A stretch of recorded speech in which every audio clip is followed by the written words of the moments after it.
శారదే పాహి మాం శంకర రక్ష మాం. శృతిస్మృతిపురాణానామాలయం కరుణాలయం నమామి భగవత్పాద శంకరం లోకశంకరం.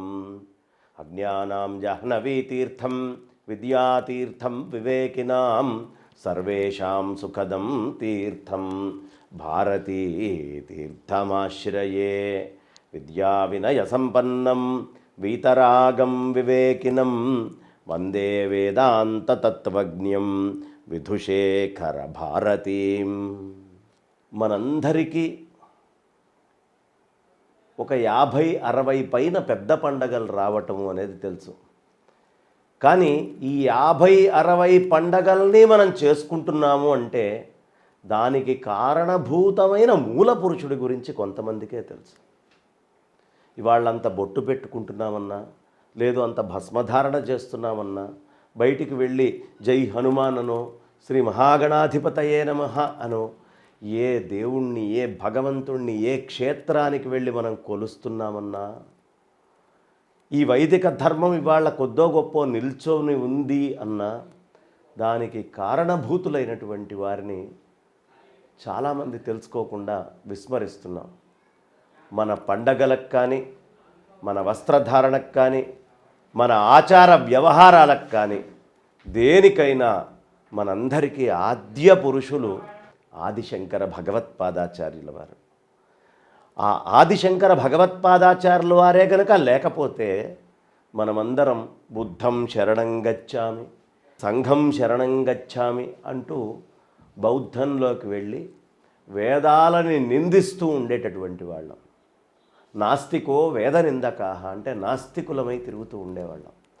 అలా నాస్తికం వైపు ఈ సమాజం వెళ్లకుండా వైదిక ధర్మము యందు సుప్రతిష్ఠితమై ఉంది అంటే దానికి ఆచార్య ఆదిశంకర భగవత్పాదాచార్యుల వారే కారణము. కాబట్టి అలాంటి మహానుభావుణ్ణి మీరు ఏ పండగ చేసుకోవడానికైనా కారణమైనటువంటి ఆయనని, ఆయన పుట్టినరోజు నాడు మనం గనక చేసుకుంటే, మిగతా అన్ని పండగలు చేసుకుంటే ఏ ఫలం వస్తుందో, శంకర జయంతిని నిర్వహించుకుంటే ఆ ఫలాన్ని మనమందరము కూడా పొందుతాం.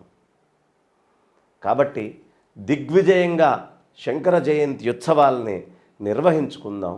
దానికి కారణం ఏమిటయ్యా అంటే, శంకరులు ధర్మం కోసం బీజాలని నాటి భారతదేశం అంతా పీఠాలను నెలకొల్పి, ఒక్కొక్క పీఠాన్ని ఒక వేదానికి సంకేతంగా పెట్టి ఆయన ఆనాడు స్థాపించింది అవిచ్ఛిన్న గురు పరంపరగా ఈరోజుకి మనకి శృంగేరిలో అత్యద్భుతంగా పీఠం నడుస్తూ ఉంది. ఎంతటి తపస్సంపన్నులు శంకరులు కాకపోతే మహామహా సామ్రాజ్యాలు పుట్టినాయే. మౌర్య సామ్రాజ్యం పుట్టింది, ఈస్ట్ ఇండియా కంపెనీ కూడా మొన్నటిదాకా మనల్ని పాలించింది.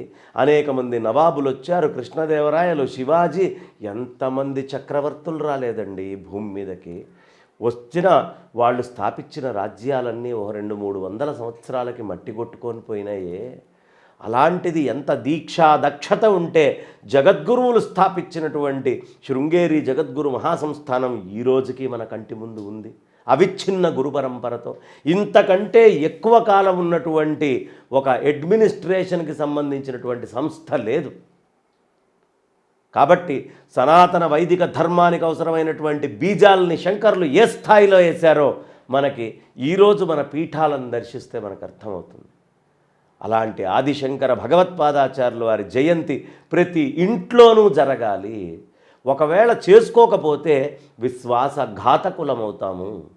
షణ్మతాలని ఆయన స్థాపన చేసి షణ్మతాలకి అవసరమైనటువంటి దర్శనాలన్నింటినీ కూడా అందించి భక్తి జ్ఞాన వైరాగ్యాలనిచ్చి ఈ షణ్మతాల్ని పాటించేటటువంటి వాళ్ళని ఇబ్బంది పెట్టకుండా దుర్మతాలన్నింటినీ ఖండించినటువంటి మహాతపస్సంపన్నులు సాక్షాత్ పరశివ అవతారులు అయినటువంటి వారు ఆదిశంకరులు.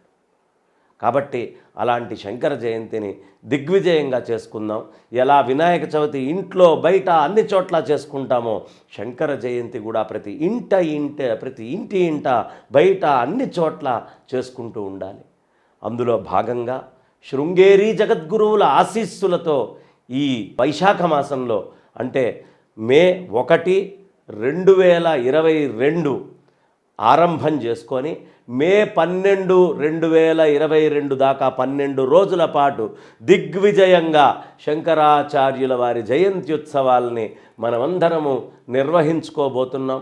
ఈ 12 రోజులు చేసుకునేటువంటి ఉత్సవాల వైభవం మనమందరము ఖచ్చితంగా అంచెలంచెలుగా తెలుసుకుంటూ ఉందాం.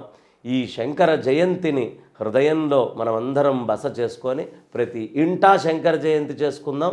మనమందరము ఎగ్జిబిషన్ గ్రౌండ్లో మే 1 నుంచి 12 దాకా శంకర జయంతి ఉత్సవాలని నిర్వహించుకుందాం. మే 1 నుంచి 12 దాకా చేసుకోబోయే శంకర జయంతి ఉత్సవాలని అవకాశం ఉన్న వాళ్ళందరము ఎగ్జిబిషన్ గ్రౌండ్స్కి వచ్చి ఆరాధన చేసుకుందాం, స్వామిని అర్చించుకుందాం. ఏమాత్రం అవకాశం లేకపోయినా ఏం బెంగపడాల్సిన పని లేదు. మన భక్తివన్ తెలుగు వన్ ఛానల్స్లో ప్రత్యక్ష ప్రసారంలో మే 1 నుంచి 12 దాకా అనేక మంది మహాత్ముల యొక్క దర్శనాన్ని చేసుకొని తరిద్దాం. జగద్గురువుల్ని ఆరాధిద్దాం, జగత్తుని జయిద్దాం.